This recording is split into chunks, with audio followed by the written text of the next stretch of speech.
In today's video, we're going to go over a few telling signs on whether or not you are interacting with a low quality man. It's still your decision in your life if you want to interact with this person any longer.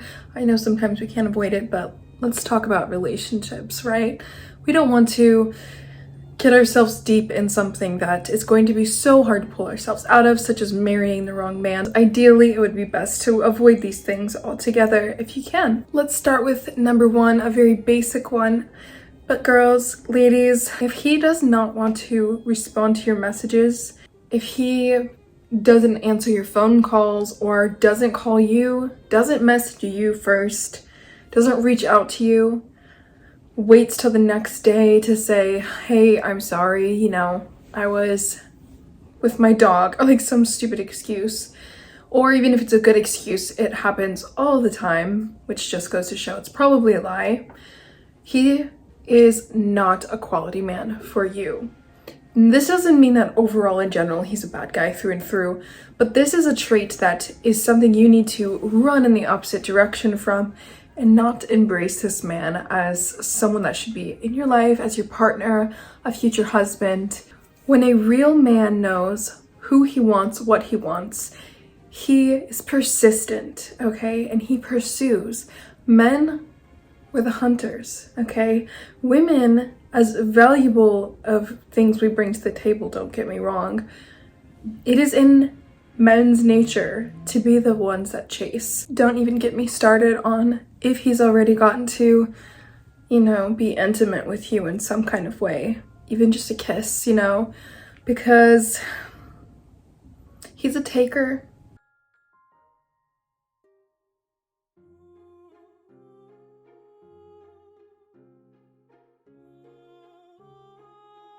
The next sign of a low quality man is that he's a sad boy. He's a lonely boy, deeply troubled, edgy, artistic type. Well, I'm just joking, it doesn't have to be artistic, but they tend to be the ones that seem the most deep and plagued. It's always these just troubled souls that come across so interesting to women like myself sometimes. And honestly, a lot of the times they are just going to be so selfish. And if you even to relate to them, to try to help them with their problems, if you bring up anything that happened to you in your past that you've gotten through or you've recovered from, or just any kind of advice and tips, he's gonna hate that. I have firsthand experience with that, where they just hate when you try to help them with their problems, and they might even put down past relationships or women that they've seen in the past. It's like they try to fix me, they try to change me, like it's such a bad thing, and they make it sound bad and it's believable in the moment, but then when you've finally been with them for a while and that cute puppy dog sad thing wears off, the magic that we see as women, as nurturers, that wears off, and you're just like, oh my gosh, I want to call her. No, you don't, but I want to call your ex-girlfriend and say, I'm sorry I even listened to him complain about you for 2 seconds, because goodness. Now, I'm not saying you can't be with a man like that. You can. Just prepare yourself for an endless mother-son relationship dynamic. He's gonna act out like a child. He's gonna be the most selfish, the most babyish self. He's not gonna try to improve himself or impress his mother. He's just there for a cuddle, a coddle, and that's what you're there for. You're there to make him feel better, yet it's impossible. So good luck with that. The third telling sign of a low quality man is that he puts you down or humiliates you in any way in front of, first of all, of course, alone, but in front of other people, because that is just, he's supposed to want to elevate you, make you a better person, let you make him a better person, grow together as a unit and be strong, healthy together. And if he makes you the laughingstock in front of your friend group, or he finds a way to belittle you. I had a guy, am I gonna share this story? I'm gonna share this story. I am. I had a guy who forced me to do things that I didn't want to do. Card games. That was really hard for me. He forced me to play card games with our friend group, and I really didn't want to, but he still made me. I don't know why. Like, his little friends, his little card friends were gonna think I wasn't cool enough if I didn't join in their reindeer games, but I would. But these games were like so intense and had so many rules, and it was just like a Friday night, and I just did not really feel it. And I would try to keep up, but like my heart wasn't in it. And he would just call me out for like forgetting the rules or something in front of all of his friends and my friends, and even yell at me. And like, I would have cried because it was so mean, but it was so embarrassing. Like, what are you doing? That's a really lighthearted example, but if they're willing to do it in a small way like that, sometimes you really are the problem, you know, if you're like rude and dismissive. But it doesn't matter. Time and place, you know, if someone has a problem with you, they don't need to call you out in front of everybody. They can talk to you like an adult, and if you two can't work out your differences, then, you know, he can move on like an adult. But in this case, any kind of way where in front of your dad, your mom, or whoever, you're excited about something, and he's like looking at you like you're weird, like, calm down. Why are you acting like that? Like, he's not your partner in that case, and that's low quality material. Just leave. If he doesn't get you, he doesn't get you. It's not worth the trouble. Trust me, don't waste your years.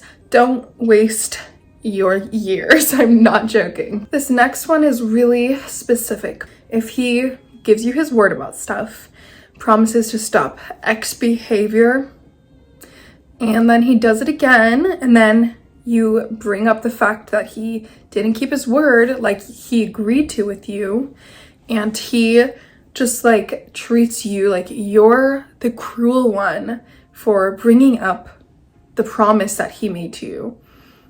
That happens so often to so many women. Like, how dare you hold me accountable to something that I shook hands and agreed with you on, that I would keep up and I would be trustworthy to maintain my end of the deal. It's really sad to see a lot of women being treated that way.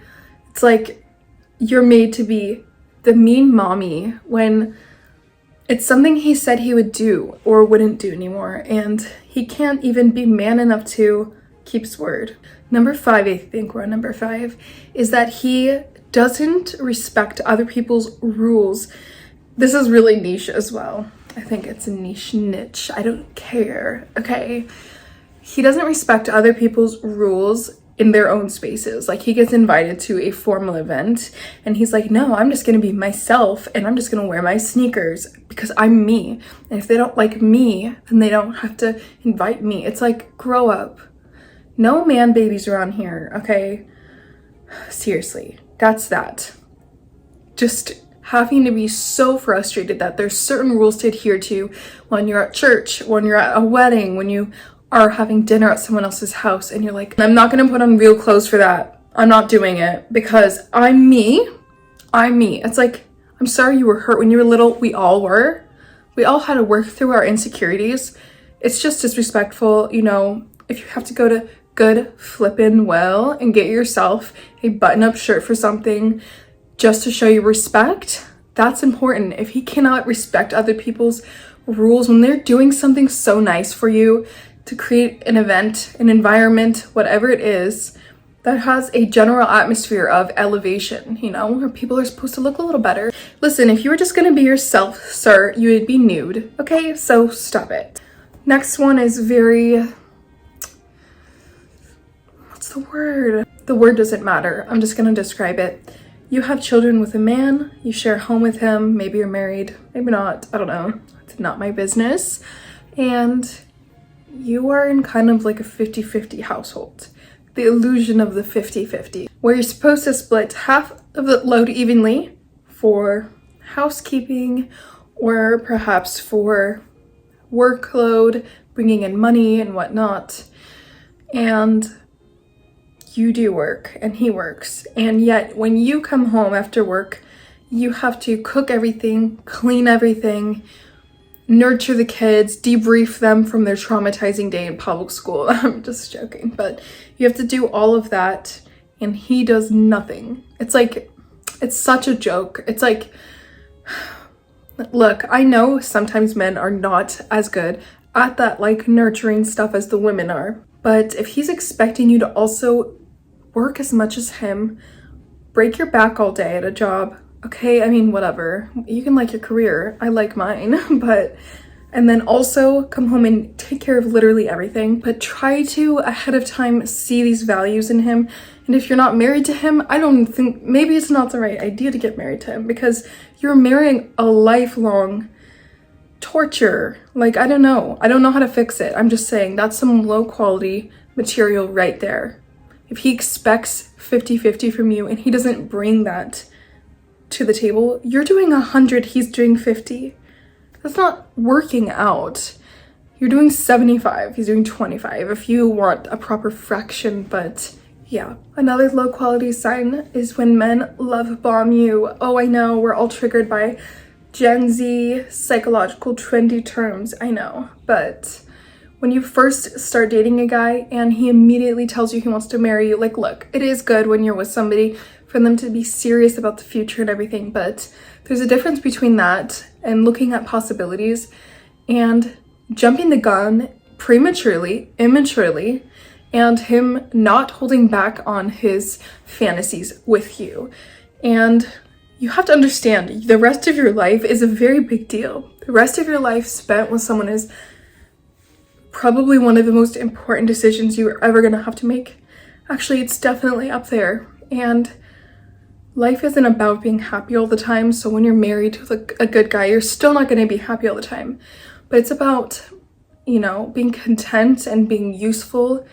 But if you end up with a guy that's just love bombing you right off the bat, he's gonna get so burnt out so quick, because he's like a little kid that craves candy and he just eats as much as he possibly can as quick as he can and gets so sick and he's miserable. And that's what's gonna happen with you too. Like, this is the kind of guy that when he knows it's Valentine's Day or your birthday, he's going to be mean to you for no reason, because he's so stressed out that he thinks you're going to expect so much from him. And these guys are so freaking annoying. They might even admit it, but like, they don't realize how absolutely insane they sound. But we still can easily get stuck in those relationships.